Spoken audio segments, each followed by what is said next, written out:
Welcome, everyone, to Heart Centerfold podcasts. We are back in action.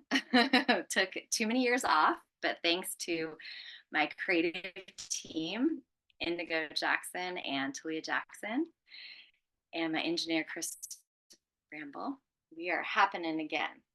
So, Heart Centerfold starts with some erotic embodiment breath, which I learned at the Somatica Institute. So just take some deep breaths. You could even put a hand on your heart and your belly. Just come into this moment with us. We're so glad you're here. Just breathing into your chest, into your belly. Feeling your feet connected to the earth.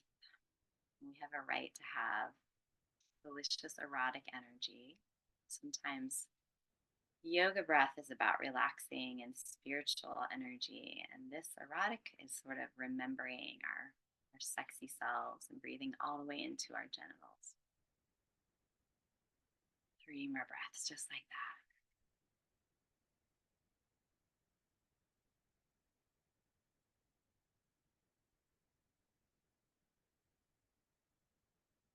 Okay, and then I always, because I'm also a yoga teacher, I always recommend that people do a very easy yoga practice. So 3 cat cows every morning. You can join April's Cat Cow the World. There's no app, there's no fee. You just do 3 cat cows every morning and you join us. So welcome to that. I'll be thinking of you when I do it. Joining us. And then, so I'm very lucky to have Indigo Jackson here today. Hello. And she is amazing. We met because she was on the set of Here She Comes, which is a TV show based on my sister and her partner Danielle and the Somatic Institute.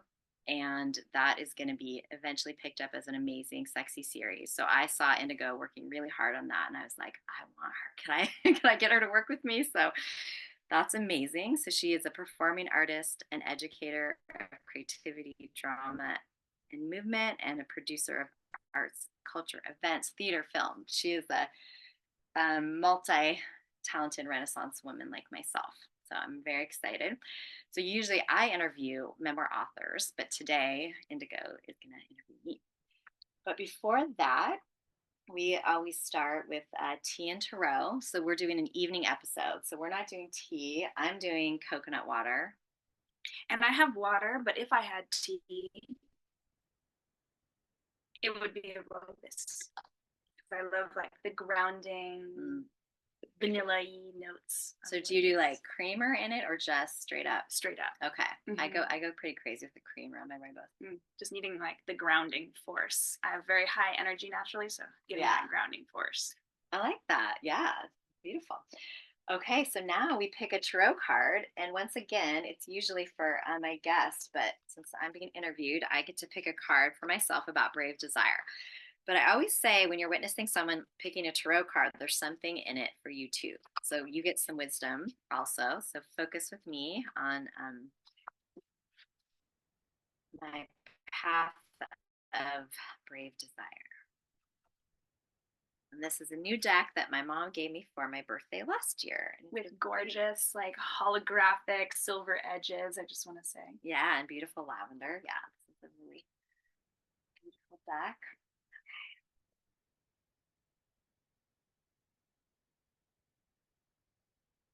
Okay, so we've got the Builder 4, which traditionally is called the Emperor. I kind of like that they've made it the Builder. So 4 is a number of stability and balance and structure, and I like this because the Emperor is the Empire Builder. And that's what I'm doing, building a brave desire empire with all of you.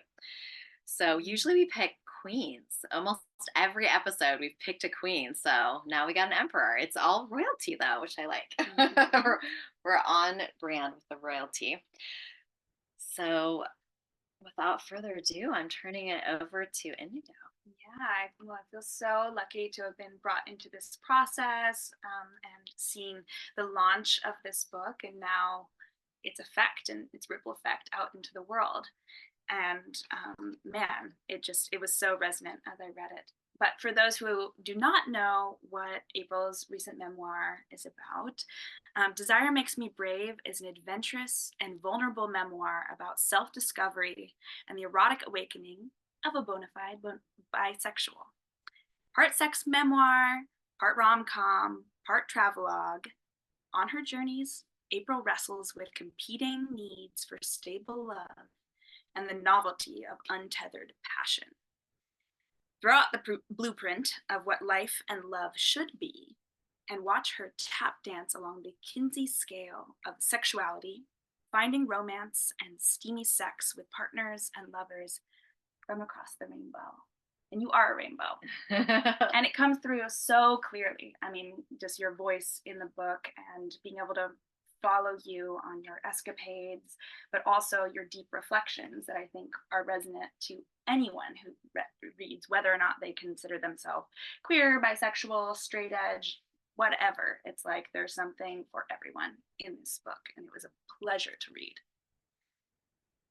My first question is, what was the genesis of this book? I know you've said that it's been 25 years in the making, maybe more, because it's really your journey of coming of age and through your romance life and through your human life. So what is the genesis of this book?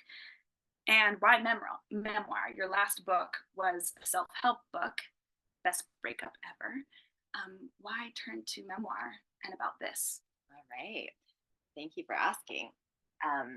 This is the first episode that we've done with video. So there's my first book. Yeah, so I started writing. I've always been a journaler, but I did start like probably around age 20, like a document that I didn't even know if I knew the word memoir then. And I called it One Heck of a Life. And then this memoir has had so many different titles.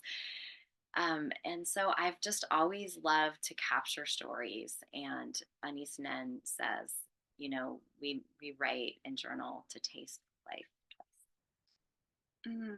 To taste life twice. And with that, I'm very curious about the selection of stories. Like, it seems like there's this anchor throughout the book of shedding your erotic vulnerability, or your erotic virginity, excuse me, shedding your erotic virginity. And I would love for you to speak to that phrase in particular and how you found that and how that became kind of what seems like an anchor for an otherwise a book that takes us in many different directions. That's sort of like this core that comes through. And then beyond that, how you selected the stories in your many years of life and romance.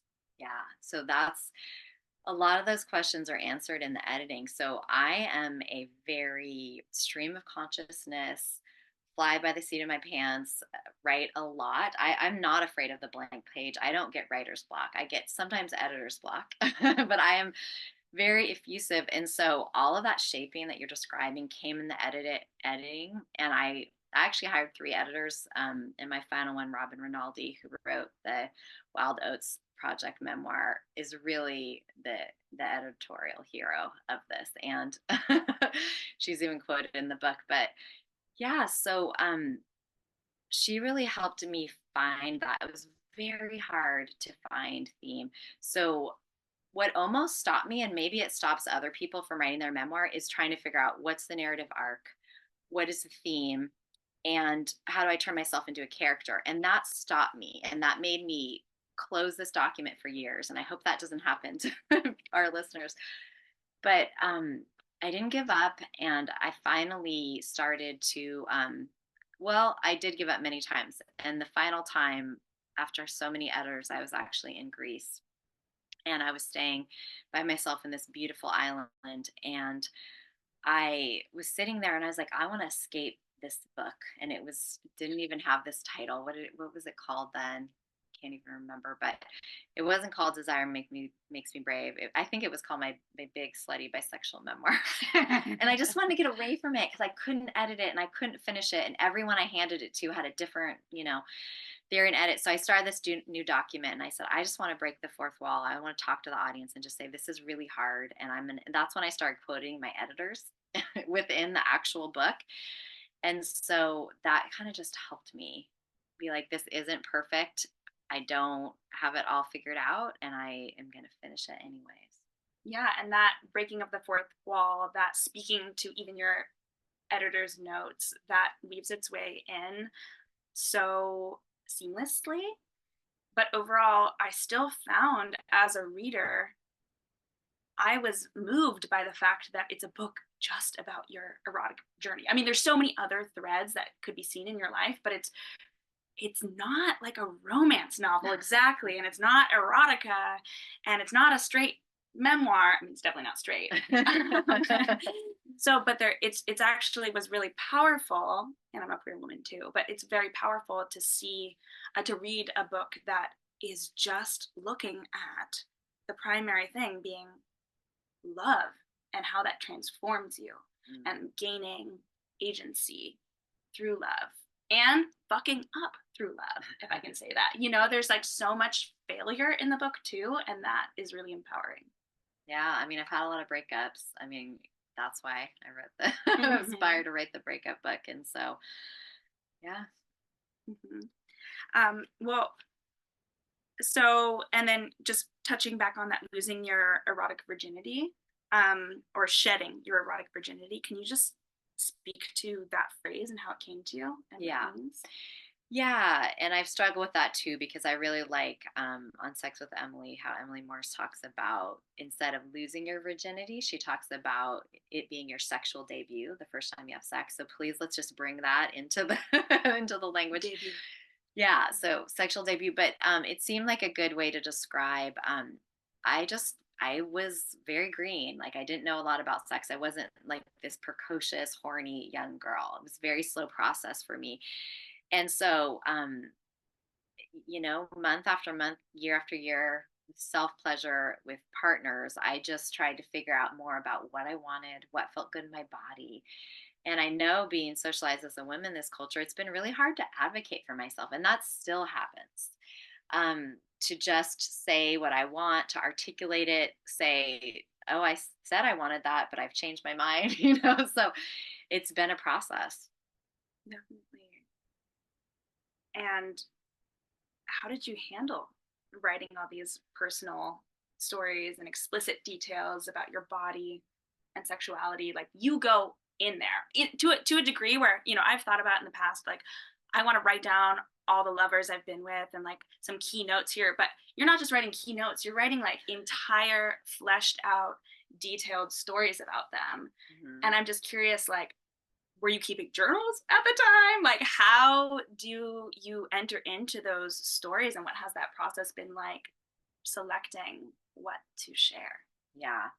Well, and maybe no one will ever have sex with me again if I say this. But what I kind of want to do after the first time, especially when it's special, is just run into the bathroom and write it all down because you'll never have it that clear and succinct.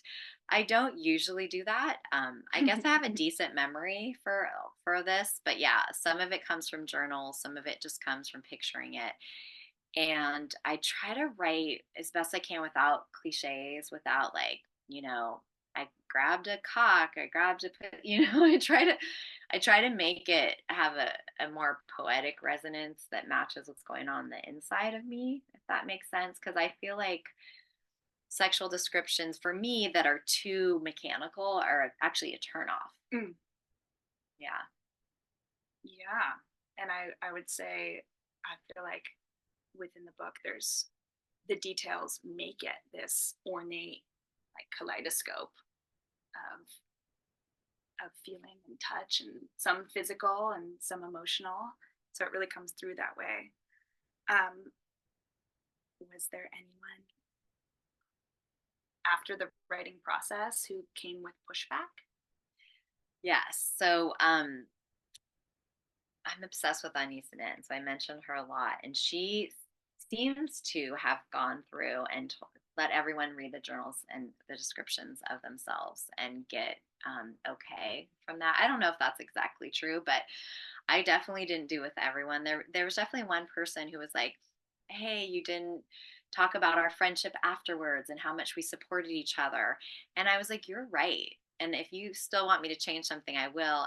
And this is just a caricature of you. It could never describe how amazing you are, how detailed you are.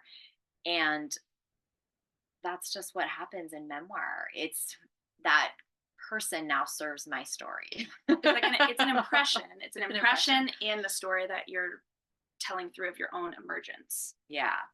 So yeah, I really appreciated them. They actually didn't have me change anything, but just made sure I changed the physical description more. And then other people didn't get an opportunity because we're not, speaking anymore. But most people were supportive, and some people just don't read. So it's just I gave it to them, and they just gave me the okay without reading it. Mm-hmm. Were any of them collaborative in the process and actually helped you fill in some of the details? I wish they had, but no, I don't think I had anything collaborative.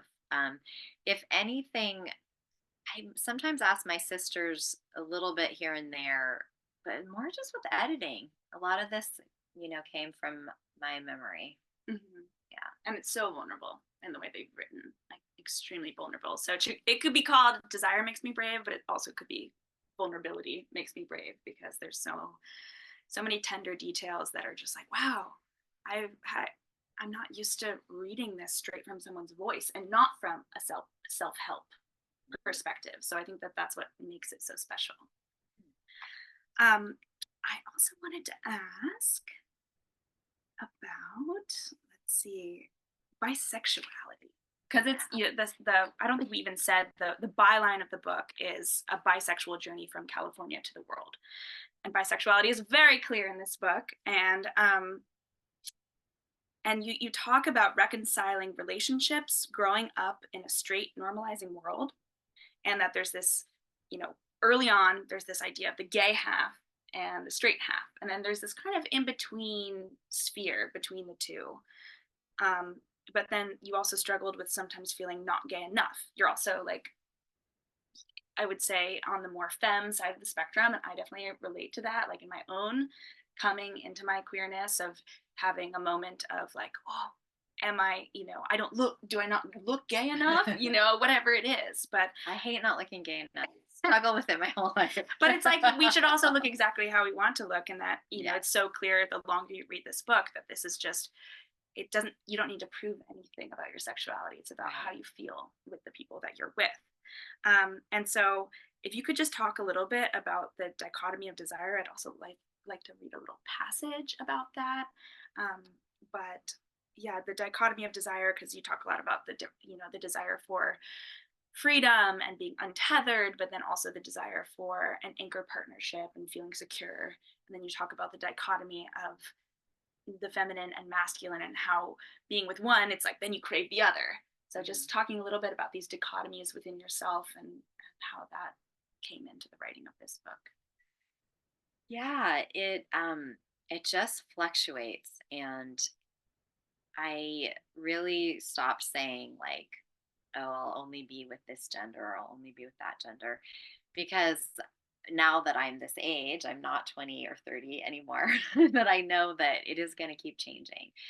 And I think it's so hard to just accept myself, and my hardest thing is to not edit for the audience that I'm talking to not hide my ex-girlfriends from men I'm talking to, or hide the cis men that I've dated from the women I'm talking to. There's this little voice in my head that's just like, April, don't do that. You've come so far. Don't play to your audience, play to yourself. So and I'm attracted to people. I'm very non-judgmental. I'm attracted to quite a wide variety of people, shapes and sizes, and colors and backgrounds. So I love that about myself. And I feel, I was a massage therapist for 20 years. I just feel comfortable touching a variety of people. And it's just made my life really rich, even though it's very hard to categorize. Mm. Yeah. But I'm curious what quote you were talking about. Yeah, let me look for it right now. One moment, please.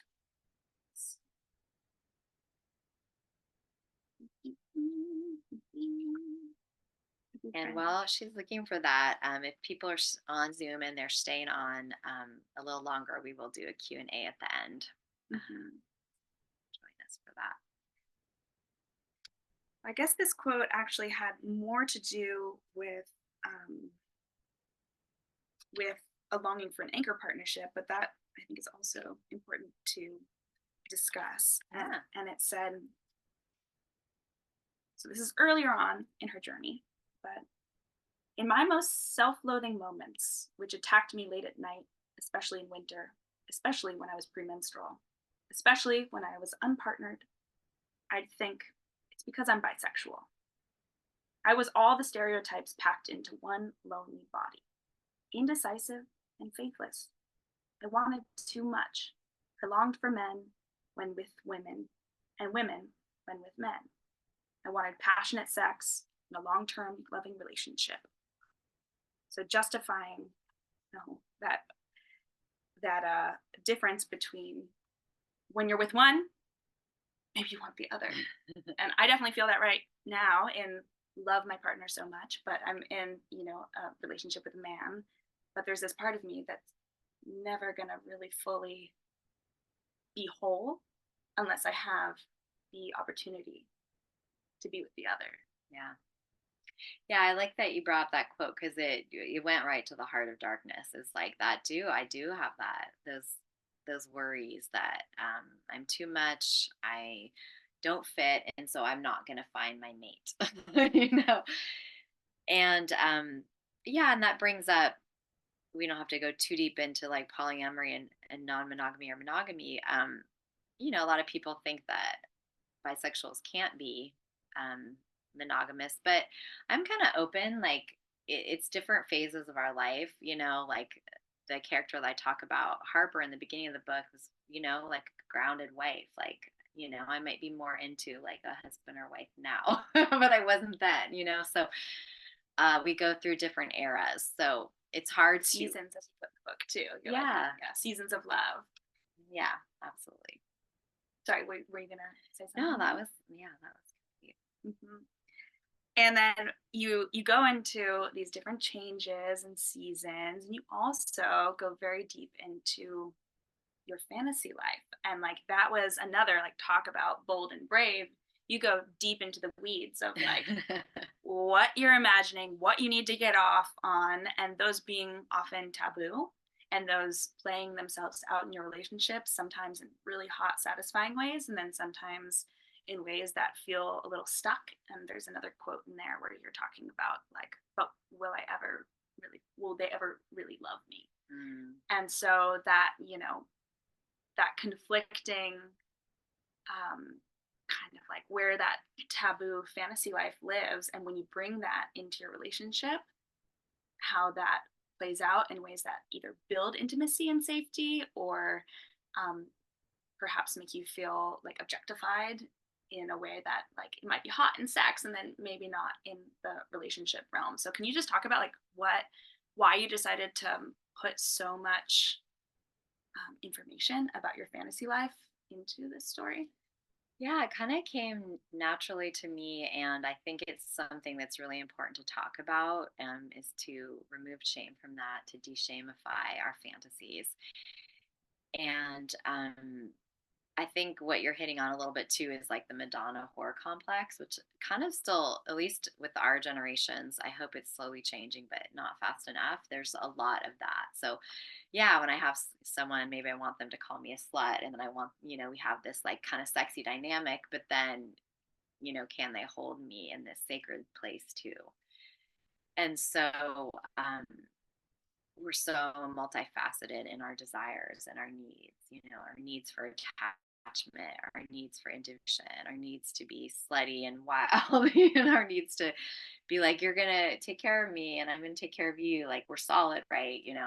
So it's interesting to, look into that. And I talk about in the book too, like, yeah, I have a lot of feminist guilt for my fantasies, and I didn't create the world where the sort of men want and the patriarchy and their fantasies, but we all grew up in it from such a young age that like that's what will often get us the most arousal.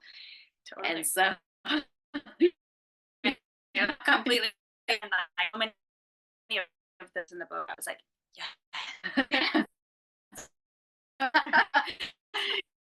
Yeah. And then, yeah, sometimes agree. Not for a long time to remember like just really brief.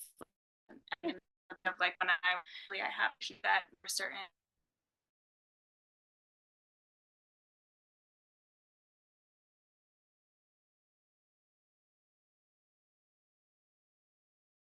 fantasies that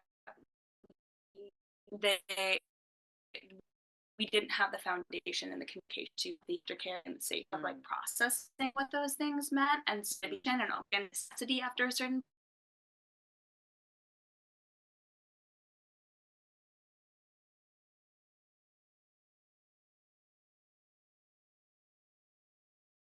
point of do act create or like communication, there can be some or just connection that comes from or like the love like oh I like the all these things and like but it's like I don't want that be the only way we can like achieve love and climb that together. Yeah, thank you for speaking to all of that in the book. Yeah, we all are in to these, and we deserve cleavage.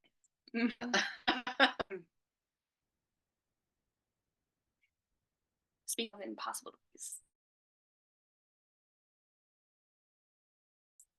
there's also others that is spoken. We talk about. There's this quote I really love where you talk about adjusting yourself for others. Let's see, I have the exact one written here.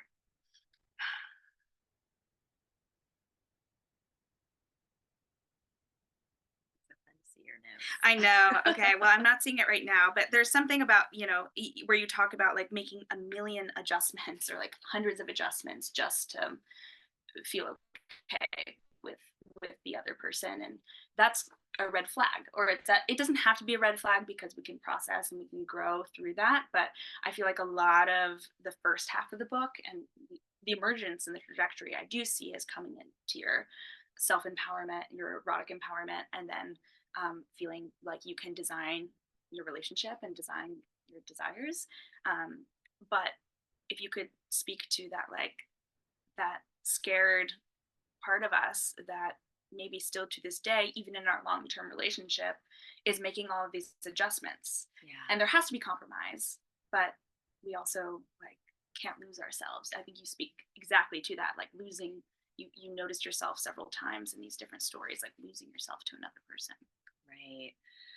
There's so much there. Yeah. Like, so, yeah, with my first girlfriend, Harper, there was a lot of, remember her saying you're just like clinging to your bisexuality. So kind of a bit of shaming with that. And then with men, we're just so conditioned to make sure we're always pleasing to them and available to them, and that they're the focus. And it's just really like have to discipline myself to be like, to be, this is who I am. I'm queer. I'm attracted to people.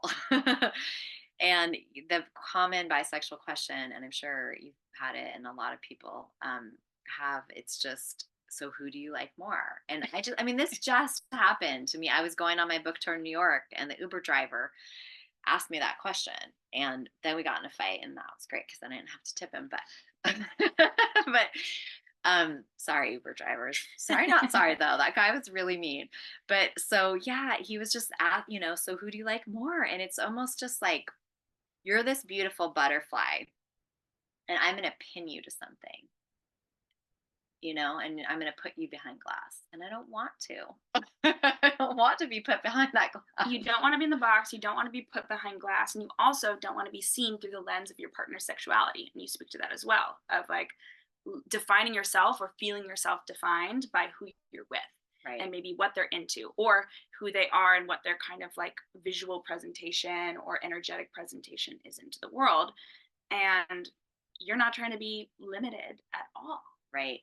Thank you for saying that. So my friend Amy Andre, who is such a great part of my life. That's the reason me and my sister hosted the Bisexual Film Night, because she passed the torch on to us, and she's just been such a supporter of my bisexual journey. But She taught me the term mixed orientation relationship. And before that, it's like when I was with a woman, I was in a lesbian relationship. When I was with man, I was in a heterosexual relationship. And that was just accepted. I hear that all the time to this day. And until we come up with something more like concise, let's just go with mixed orientation Mm-hmm. relationship. So if you're dating me, you're in a mixed orientation relationship. And thus we're both bisexual, then I guess we're just in a bisexual relationship. um, so yeah. Beautiful. And that goes with change and transformation. We talked about fantasies and taboo. Oh, I'm curious, in the writing of your memoirs, like getting these stories onto paper, what changed for you in that process of going deep into the storytelling? Because we can all go to therapy, but there's like something about your process, which is a creative one, and it's one to be shared with an audience. I'm curious, like, did your understand, like, what healing happened for you in the process of writing this? Yeah. Gosh. I think the healing is almost the process for me again. It's like I'm just feeling through the darkness and just really rewriting. And then in the editing, it takes shape. And then now that people are reading it is now when I really feel like it's being understood and I'm understanding it by people texting me and telling me their impressions. And I mean, I had a friend recently saying, "You helped me with the breakup I needed to do." I mean, this is incredible. And the other thing you touch on is kind of tender because it's like, do you lose the memory once here's another thing that's you take in the butterfly, you know? Anne Patchett talks about that metaphor, which is kind of why that one's been on my mind. She talks about, you know, she writes novels, but for me, of course, this is memoir. So for me, it's a memory and this beautiful, full memory. And then you kind of pin it down. You take the butterfly and you put it behind the glass. And so, in some ways, I will never remember those the way I used to. That happens a lot with childhood stories. If you write it down, it's like you kind of lose the amorphous, poetical place it used to live in your being. But I think it's worth it. And there's so many more stories. So I'm compelled. There's no stopping me. So I'm always going to write these stories down. And there's some that I save and I'm not going to write them. They have to kind of be in the liminal space.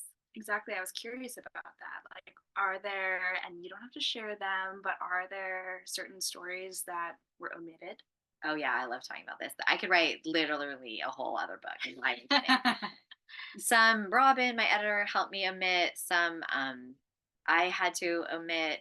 Sometimes I go, God, I should have done that one about the women's bathhouse of Cento, and I talked about the movie Sirens. I'm just like, oh, you know, so maybe I will, you know, write a story. You know, there was one about, you know, sexual assault that happened when I was young, and it's hard to talk about and it's hard to write about. And I wasn't ready for this book to have quite that flavor. And so, but I think it's important, you know, for those stories to be told. And I probably will someday. Yeah. And also, I am a big slut. I've had a lot of sex. This Mm-hmm. doesn't even begin to, to capture all of it. And so I couldn't get it all in there. And now that I brought up being a slut, I do encourage everyone to take the Slut Pledge. I'm a slut. That's all you have to say. And then you don't have to worry about it being lobbed at you. You can just be like, I'm a slut. I'm a slut. If we're all sluts, no one needs to be feeling shame about it. Totally. And why that usage of the word? Why did I use Slut. like what do you mean? Like why historically or Just yeah, why? I mean that word is used throughout the book and the Slut yeah. Pledge and all Yeah. of that. And I love that part of the book, but Yeah. I just wonder like um why is that liberating to use that word? Okay. Yeah, because it does seem like the harshest thing that the patriarchy can throw at us to shame us at our core. And in addition to, and I want people to write this in the comments and text me and email me and put it on Facebook. In addition to us reclaiming slut, I want us to get as many words about general sexual pleasure for human, but really like women, sexually empowered women, sexually excited women, sexually adventurous women. This is my attempt at brainstorming, but in addition to just reclaiming slut, I want us to put more words in the lexicon. I don't, maybe in other languages, there's all these beautiful words for just a woman that likes sex. Maybe likes a lot of it. We need those words. Words are powerful. If we can't name it, we can't claim it. Yes, yes. And there's just so few words even given to us to describe. Like, I think you describe sexuality so well. Like, anyone who is going to read this book, like, it goes into detail about, different erotic experiences, but I could see you trying to, or authentically giving names and words to those experiences that are not just the go-tos. Right. Yeah, which is so beautiful. And before we close up, I don't know how we're doing on time right now. It seems like, okay, we're doing pretty well. So we talked about, one of the most beautiful images that you leave us with is all of your lovers being a part of a mural. And it's this mural that you're going to be looking back on. There's also earlier on in the book, like very early on, you talk about it being a quilt too. And if you, something that I've really learned from Somatica and just from what I've learned from sexual maturity is understanding that a breakup is not a failure. A love is never lost, but that love that was generated continues in the universe and it continues in our soul and it is a part of the fabric of our being. So if you want to just share about that mural and what that is. Yeah, it relates. You're talking about the end of the book, and in the beginning of the book too, I say like I could dedicate this to, the ones that got away, but no one ever did. They're all just like still living in me. So yeah, no one is ever lost. I've really been very fortunate in who I've gotten to be in relationship with mostly. And I treasure it, and I treasure all those sexy moments. And I haven't gone through each thinking this is going to be forever. I guess with Quince, the character I talk about is Quince. That's probably the most that I had hoped it would be forever. But I'm kind of practical, and my parents divorced when I was young, so I certainly haven't been married 3 to 5 times or like every time, this is the one. I just, I'm very married to my art and myself and my individuality. And so if I get some time with a human, I enjoy it and I cherish it. And it stays with me. And I get to memorialize with this. And it's really powerful. I get to play goddess. I get to play God. I get to name people. And it feels amazing. If anyone's ever considering memoir writing, a lot of people, for what I'm describing, is the very reason that they would never do it. They're so afraid that they will hurt someone that they're writing about. They're so afraid that they couldn't possibly encompass them. And I just don't have that fear. I think we have a right to tell our stories. I mean, this is what the world is built on. We all read, we love biopics, we love memoirs. They've never been more popular, those genres. And there's a reason we fumble through and do our best, and we create these stories of our life. And if you could remind me with the second to last, or like the last long range person that you write about in the book. Billy. Billy, yeah, because that one seems like I was surprised that was the last relationship that you explore at length, because it ends in kind of this tragic way, but at the same time, it's like you really making a choice for recognizing, again, what we talked about, adjusting yourself to another person, and sometimes going farther along in the relationship than really was needed. But I guess that's what was needed in the process. But why did you choose to end with a relationship that in some ways failed? But maybe that's contrary to what we just talked about, because it didn't fail. You learned something. But why did you choose to end with Billy? Yeah, I once fired a therapist because she was like, "What happened with all those failed relationships?" And I was like, "I didn't say they failed. I just said they ended." But I know what you mean. Yeah, that's just where I was in my writing process. I just really need to be done. And when I was finishing it, I was just dating someone casually. It didn't seem, and I sort of vaguely refer to them. It didn't seem right to end with that. And so I think it was a really powerful claiming of my power, and it was really an amazing time in my life. As I say, I got to, be at Armistead Maupin's house and meet John Cameron Mitchell, and it seemed like really a hot, sexy relationship too. Oh my gosh! Like the sex sounded amazing, but yeah, there were difficulties within your interpersonal dynamics where it would flare up every 4 days. Yeah, and this is one person I haven't gotten the okay with to write about, and I have some trepidation. And she hopes she's not coming for me. Mm-hmm. I really loved her. I really still love her. She's such an incredible human, so beautiful. We shared a love of memoir. I miss her. I definitely had some parts in the unraveling that I didn't even fully, wasn't even fully able to go into. But yeah, it's intense. It's intense to grapple with this, and I'm feeling pretty vulnerable right now, just talking about this relationship and how I didn't get to get the okay from her. But it was, like you said, just such a time. Like I talk about, she had taken my car without asking me, and we were at this retreat together, and I just didn't know where she was, and I didn't know where my car was, and she was gone for hours, and I took this walk up the hill looking for a rainbow oracle to tell me what to do. And it's fun because our song from this is a rainbow song, our Heart Centerfold song by Lynn Gardner. But yeah, I knew when I took that walk, when I came back down that hill, I just couldn't be with her anymore. I just had to choose myself. Mm-hmm. And you even talk about receiving the rainbow oracle. You saw the rainbow, but then you've learned in tarot that sometimes if you feel enough of a resistance to what you received, that's your answer too. Absolutely. Well, just like to just close it up, I'm curious about where do you want this book to go on this freedom journey that you've been on, and this profound moment of bringing your stories out into the open? What do you hope for next? I would love to do talks at colleges and universities. I don't think they'll let me in high schools. My book's definitely a banned book once anyone notices it's even exists.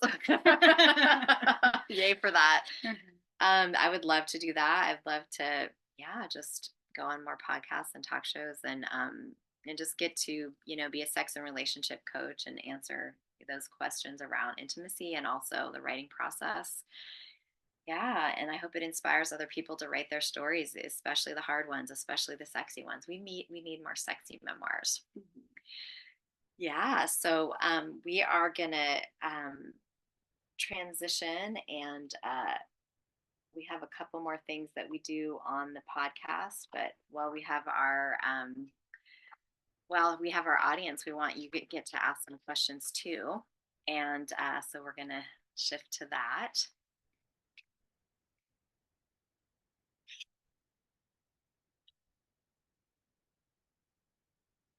So if anyone does have any questions for April, they can just chime on in or raise your hand. Can you hear me okay? I keep losing the signal. So if you were to speak at a high school, what would you say to sort of high school age people about desire? Did you catch that? Yeah, they were asking if you were to speak at a high school, what would you talk to that age group about desire? Ooh, great question. Yeah, I would really want to expand the definition of what sex is. That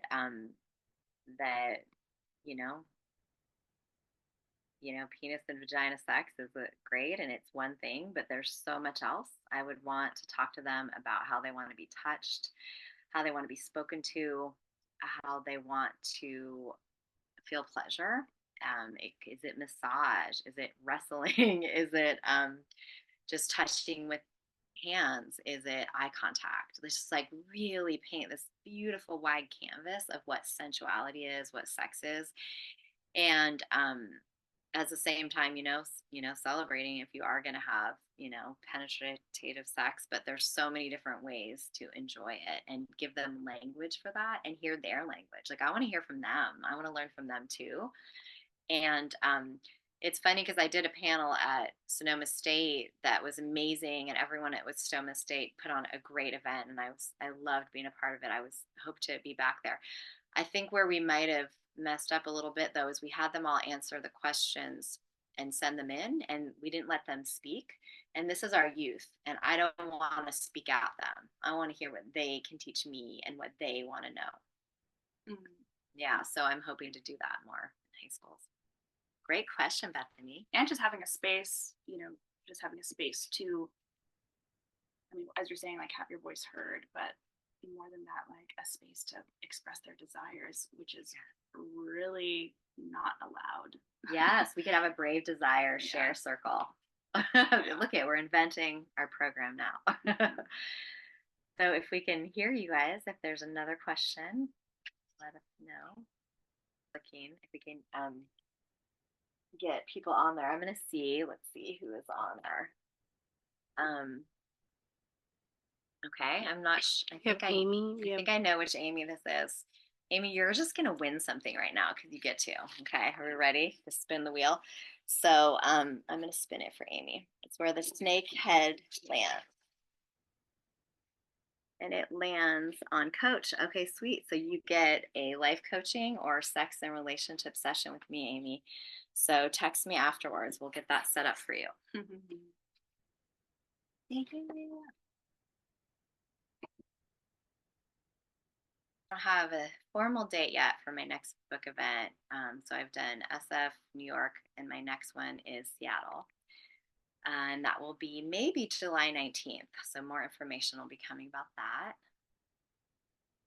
And I think unless we see anyone else in the chat, I think we might close out. Okay, I have one question. Oh, who's that? That's my mama. Oh, Regan. How pivotal was, or whatever, how much was the environment of the kind of open Bay Area, loosey-goosey, sexually open kind of vibe, how much did that affect your development? Thanks for asking that. Let's just restate the question. Oh, yeah. For okay. Our listeners. Yeah, restate it. Yeah, of just how much was the SF Bay Area, the open loosey-goosey sexual vibe, a influential and a character in your writing? Yeah, thanks for bringing that up. So I was born on a hippie commune in San Francisco, and there was, a guru and a lot of teachings about freedom and spirituality, and there wasn't a lot of rules or authority. And so I grew up definitely as a wild, free hippie child. So that made my foray into bisexuality much easier than it would be for most people. I honestly have not, I didn't get turned away from my family. People get kicked out, they get horrible things happen to them. My coming out was joyous and very easy, and all my family is very accepting. Extended family was accepting. So the bisexual dynasty, as they are known. Yeah, my two sisters are also bisexual. We're called the Bisexual Dynasty. So yeah, that had a big effect. And also, I would say, just from reading the book, there's so much and so many references to San Francisco, to the places that you're going, and the automatic just flowering of your queer friends as you go out and about to these annual events and whatnot. So I would say San Francisco has a strong character in the book. Yeah, and San Francisco is where we did our launch, and Indigo and my assistant Talia were a part of it. And this time in my life is also my artist retrospective. So at my launch, I also showed my paintings and my drawings and my 11 films and my musical little snippets from it. So this is just a really rich time of me sharing all the art I've been creating. And I really want, especially women artists, to take themselves seriously and show their art and get it out from under the bed and out of the closet and into the world. And I would say you reflect in the book too on other people you had relationships with that maybe didn't have that same context of freedom and openness, and having to be confronted with their own journey and where they may have been closed down, or where they may have been like swallowing certain parts of themselves or rebelling against certain parts of themselves, or where you were rebelling against certain parts of yourself, even if you had that freedom allowed for you. Yeah. Many mirrors, many mirrors. Yeah. All right. Well, I think we're going to close out the Zoom. I mean, you can stay if you want to stay. Oh, yeah. So I have a couple more things that we do on every podcast that we're going to go into. So if you want to stay, Zoom people, you can stay. And if not, thank you for showing up. So I usually do 3 for 3 jokes because I'm a stand-up comedian. So these are some newer ones. I don't know if I'll do all 3 of them this week. There was one, gosh, that we were talking about. Oh, you were talking about how much I talk about my fantasies. And how rich and dirty they are, but also I want to share the fantasies. I'm going to tell you guys right now the fantasies I have the most shame about. I'm not going to call them fantasies.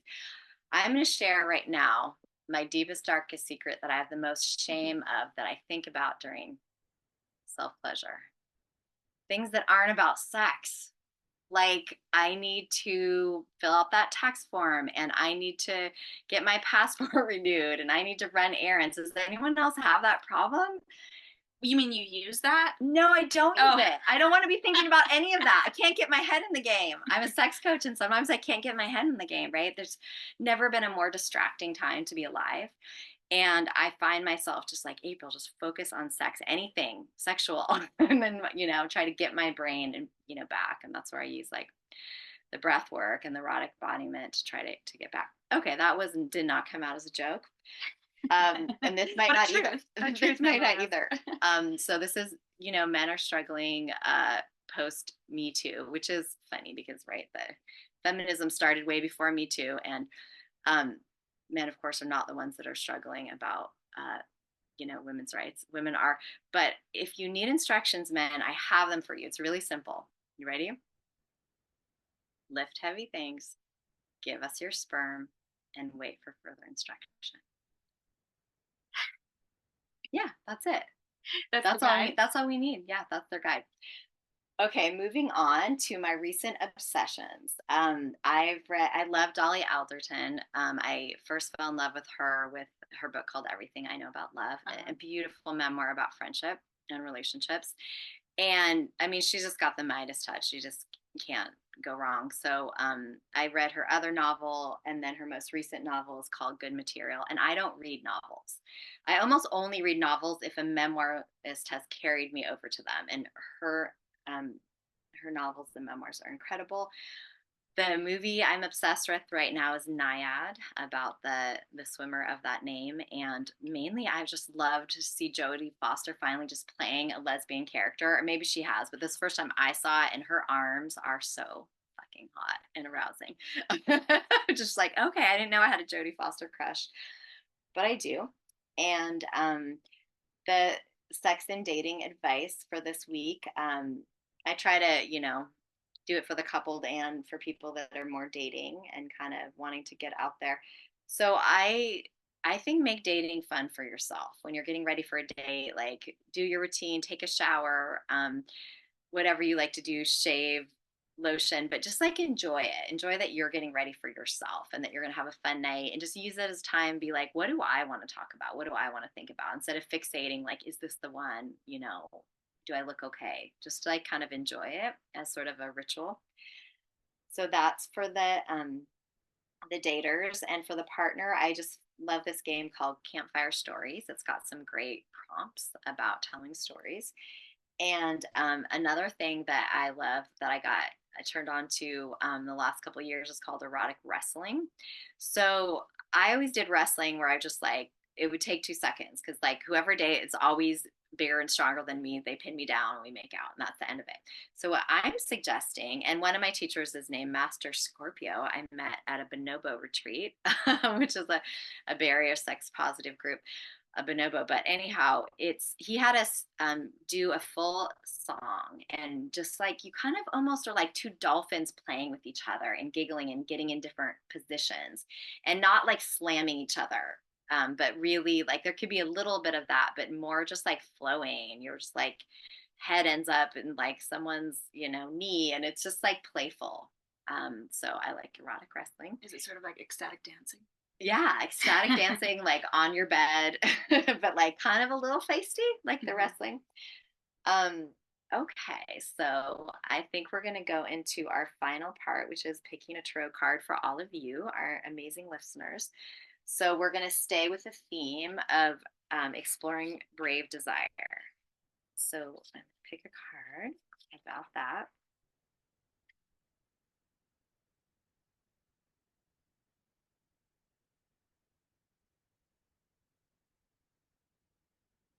Okay, so we have the Ace of Earth, which is also called the Ace of Discs or Ace of Pentacles. So this one is a new beginning, and there's this beautiful like tendril. What's that called? Like a fiddle fern or something? It's got some cool name. Some of them you can eat, but it's a spirally part of the fern. And the Ace of Discs is very much about a new beginning, a new seed being planted. So I'd say the brave desire for all of you is, don't feel like you have to have a finished book planned out or a finished movie or a finished painting. Just start with that one seed. Very apt for the journey of your memoir. Yeah. Okay. So in closing, reach out to me if you want to do sex and relationship coaching or have me come and speak at your events. And we have a great team. I have Chris Bramble as my engineer. The music is provided by Lynn Gardner, and Indigo Jackson was here. Do you want to give them any of your socials, how to get in touch with them? Yeah, so I mean, I'm right now developing my creative movement offerings for adults and for teens. It's very much based in expression work and getting people in touch with their body and voice and imagination.